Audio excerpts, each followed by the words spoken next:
Hello student, welcome back to मैटीज अड्डा 24/7 class 10th and 12th student जो इस बार सीबीएसई बोर्ड एग्जाम देने जा रहे हैं। तो एग्जाम में जाने से पहले जो भी बोर्ड एग्जाम्स में जो भी चेंजेस किए गए हैं उनको जानना बहुत जरूरी है। तो कहीं ना कहीं वो चीजें अगर इनको नहीं जानकर चलोगे तो कहीं ना कहीं चीजें आपके दिमाग में वो कॉम्प्लिकेशंस बनी रहेगी कि क्या भी क्या बताया था और किस तरह के चेंजेस बताए थे। तो इनको जानना बहुत जरूरी है। तो क्या क्या इस साल आपके एग्जाम्स को लेकर के चेंजेस किए गए हैं वो जरा ध्यान से देखेंगे। CBSE board exam 2024, what are the major changes announce this year, किस तरह के चेंजेस को अनाउंस किया गया है, तो हम वो सारे चेंजेस यहां पर हम देखने वाले हैं। तो फर्स्ट चेंज जो इसमें किया गया है वो है अकाउंटेंसी को लेकर के, है ना। वो है क्या, अकाउंटेंसी को लेकर के कि no answer books in the accountancy. अब जो पहले अकाउंटेंसी में जिनके पास भी अकाउंटेंसी है, ठीक है, कॉमर्स स्टूडेंट के साथ में, अब बोलोगे कि मैडम हमारा तो कॉमर्स वो है नहीं, स्ट्रीम है ही नहीं, तो हम अकाउंटेंसी का क्या करें। सुनो मेरी बात, अगर आपके नियर डियर हो तो जिसने अकाउंटेंसी ले रखी हो तो उनको बता देना, है ना। उनको उनके लिए ये चेंजेस किए गए हैं कि जो पहले उनको टेबल प्रोवाइड की जाती थी आंसर शीट में, अब वो टेबल प्रोवाइड नहीं की जाएगी। यानी कि टेबल बना करके उनकी आंसर शीट में दे दी जाती थी, तो अब वो टेबल वाली आंसर शीट उनको नहीं मिलेगी, अब नॉर्मल 2 लाइंस वाली मिलेगी, जैसे कि अदर सब्जेक्ट में होते हैं, है ना। जो हम थियोरेटिकल सब्जेक्ट्स लेते हैं, तो थियोरेटिकल जो सब्जेक्ट्स होते हैं हमारे, उनमें जैसे आंसर शीट देते हैं, सेम वैसे अब की बार अकाउंटेंसी में दी जाएगी।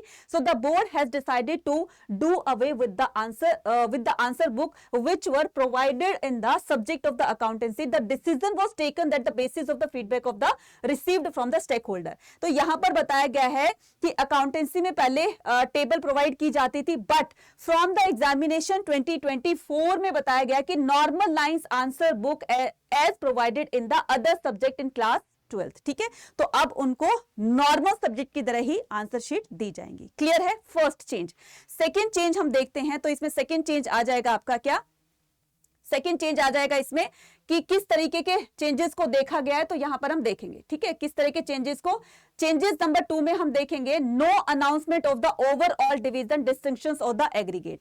अब मैंने 2 दिन पहले ही आपको एक अपडेट दी थी, है ना, किस तरीके से सीबीएसई ने ये अनाउंस किया था, जो 30 नवंबर को आया था, उसमें बताया गया था कि अब जो आपकी मार्कशीट आएगी उसमें एग्रीगेशंस जो होंगे वो नहीं किए जाएंगे, मतलब फर्स्ट डिवीजन, सेकंड डिवीजन और ओवरऑल जो डिवीजन के बेस पर आपकी जो मार्कशीट तैयार की जाती थी, अब उस तरीके से नहीं होगी, ग्रेडिंग सिस्टम होगा जो पहले वाला होगा, ठीक है। तो इसमें CBSE announce that the board will be not awarded bye overall division, ठीक है। तो ये जो फर्स्ट डिवीजन से पास हो गए, सेकंड डिवीजन से, थर्ड डिवीजन से पास हो गए, अब इस तरह की कोई डिवीजन मेंशन नहीं की जाएगी आपके मार्कशीट में, ठीक है। उसके बाद ना ही उसमें एग्रीगेशन होगी। The board announce it after receive the request for the multiple candidates to the intimate. तो ये डिसाइड किया गया है, जब उनके पास इस तरह की रिक्वेस्ट आने लगी तो उस प्रपोजल को एक्सेप्ट करके इस तरह का डिसीजन लिया गया है, ठीक है। उसके बाद थर्ड जो चेंज इसमें हुआ है, special arrangement for the student participating in the sports event olympiad. अब क्या होता है कि कुछ बच्चे जैसे जो स्पोर्ट्स में बहुत ज्यादा इंटरेस्ट रखते हैं ना, स्पोर्ट्स में बहुत अपना करियर बना रहे हैं, तो स्कूल की तरफ से वो क्या करते हैं, मतलब स्कूल या कॉलेजेस की तरफ से वो क्या करते थे कि नेशनल लेवल पर, इंटरनेशनल लेवल पर वो इवेंट में क्या करते थे, पार्टिसिपेट करते थे। लेकिन कहीं ना कहीं उनको कॉम्प्रोमाइज करना होता था कि वो जा तो रहे हैं स्कूल की तरफ से, है ना, नेशनल खेलने जा रहे हैं, इंटरनेशनल लेवल पर जा रहे हैं पार्टिसिपेट करने के लिए, अपने कंट्री को रिप्रेजेंट कर रहे हैं, तो कहीं ना कहीं उनको कॉम्प्रोमाइज करना पड़ता था अपने एग्जाम्स के साथ में। तो या तो फिर वो एग्जाम को छोड़े या फिर अपने इस इवेंट को छोड़े। लेकिन अब उनके लिए ये रास्ता बिल्कुल आसान कर दिया है, उनके लिए अब एक ऐसा मेथड निकाला गया जिससे कि उनकी दोनों चीजें ही बिल्कुल सही सलामत रहे। यानी कि जो बच्चे नेशनल जो student participating in the national और the international sports event and international olympiad, तो वो बच्चे क्या करेंगे, उनका जो एग्जाम होगा, बोर्ड एग्जाम होगा, वो उनके आने के बाद, यानी कि पार्टिसिपेट करके जब वो आ चुके होंगे, तो उनके बाद बोर्ड एग्जाम उनको एक पर्टिकुलर डेट देगी और उस डेट पर उनका एग्जाम कंडक्ट करवाया जाएगा। यहां पर साफ लिखा गया है कि who might not be able to take CBSE class 10th and 12th exams, the board will conduct the special exam at a later date, है ना। तो उनको एक बाद में डेट दे देगी, वहां पर उनको एग्जाम्स को कंडक्ट करवाया जाएगा। इस तरीके से दोनों ही काम उनके हो जाएंगे। तो वहां पर नेशनल तौर पर भी जब वो गए हैं, हमारी कंट्री को रिप्रेजेंट कर रहे हैं इंटरनेशनल इवेंट में भी, तो उस तरीके से ना तो अब उनको अपने बोर्ड एग्जाम के लिए कॉम्प्रोमाइज करना पड़ेगा, ना ही अपने इवेंट के लिए, तो दोनों ही उनके लिए ये काम अच्छे हो जाएंगे। अब हम करते हैं क्या, देखो यहां पर हाउएवर नो सेपरेट और the special CBSE 2024 examination opportunity will be available for the compartment and the practical exam, ठीक है। तो अब यहां पर हम क्या करते हैं, फोर्थ चेंज देखते हैं। Sample question papers marking scheme release. अब सीबीएसई की तरफ से class 10th and 12th student के लिए सैंपल पेपर को रिलीज कर दिया गया और सैंपल पेपर आपने कर भी लिए और नहीं किए हैं तो आपको इसी चैनल पर मिल जाएंगे, जाकर के उनको जरूर देखिएगा। ठीक है, तो a total 60 sample question paper have been release for the class 10th and 77 for the class 12th। इतने सारे सैंपल पेपर। अभी सैंपल पेपर क्यों रिलीज किए जाते हैं, एक बात सोचो जरा, क्यों रिलीज किए जाते हैं? ताकि आपको यह पता चल जाए कि आपके बोर्ड एग्जाम में क्वेश्चन पेपर कैसा आएगा, है ना, उनकी मार्किंग स्कीम कैसे होगी। तो जो सैंपल पेपर होते हैं उनके बाद जो एक तरफ क्वेश्चन पेपर होता है तो दूसरी तरफ उनकी मार्किंग स्कीम होती है।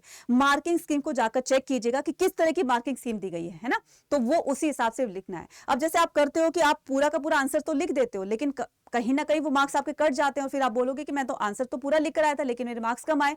क्यों आए? क्योंकि आपने मार्किंग स्कीम को अच्छे से नहीं पढ़ा। तो आपको क्या करना है, सैंपल पेपर के पीछे जो मार्किंग स्कीम देती है उनको बहुत अच्छे से गो थ्रू करना है ना।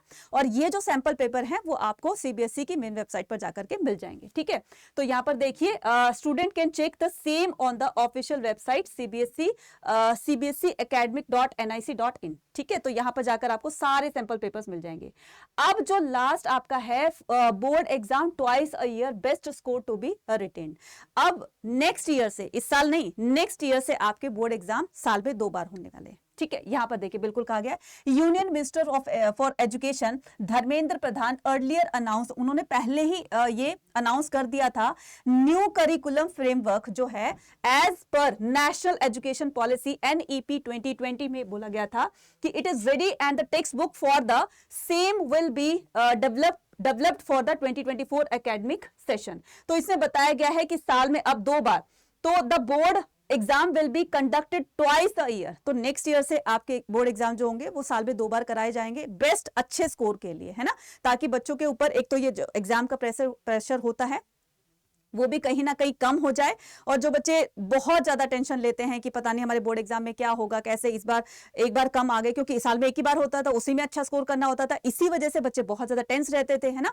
और इसी वजह से बच्चों कहीं ना कहीं वो चीजें जो बहुत अच्छा परफॉर्म कर सकते थे, कहीं ना कहीं वो टेंशन की वजह से वो थोड़ा सा कम स्कोर करते हैं। तो इसी टेंशन वाली माहौल से आपको निकालने के लिए बोर्ड ने डिसाइड किया है कि नेक्स्ट ईयर से आपके साल में 2 बार बोर्ड एग्जाम होंगे, है ना। तो ये सारी चीजें थी, आज तक की चेंजेस थी।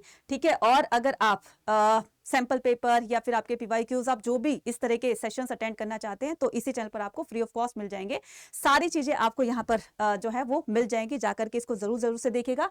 आपको क्या करना है, इन पर जाना है, कहां पर आपको जाना है, गूगल बाबा के पास, यहां पर आपको यूट्यूब पर जाना है। सबसे पहले मोटी सी बात, यूट्यूब पर जाकर के आप यहां पर क्या करोगे, ह्यूमैनिटीज अड्डा 24/7 टाइप करोगे। क्या करोगे, ह्यूमैनिटीज अड्डा 24/7 टाइप करोगे इस तरीके से यहां पर।